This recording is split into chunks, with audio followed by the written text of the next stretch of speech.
Ama diken batabilir ama eline. Anne saldıracağım birisine. Ben de sopa arıyorum. Sopa! Dinozor! Sana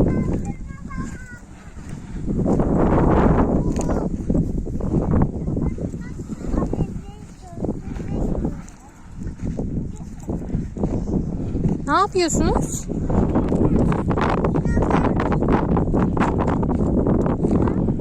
Ayzacığım bu tarafa.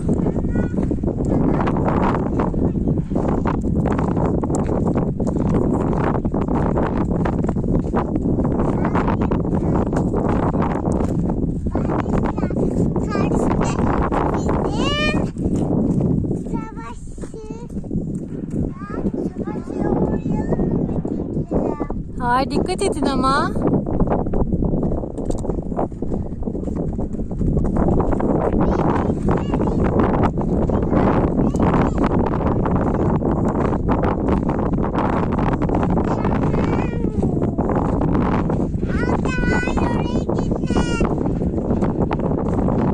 Ne yapıyorsun Ayza?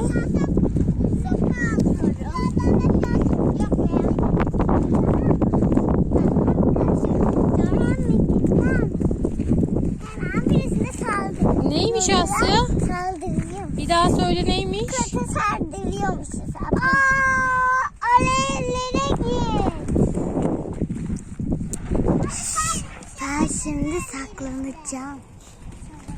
Savaşalım.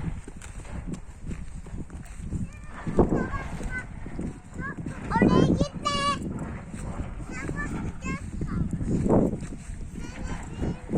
Oraya gitmiyoruz. İleri almayacağız. İleri öldüreceğiz. Ben seni çok seviyorum.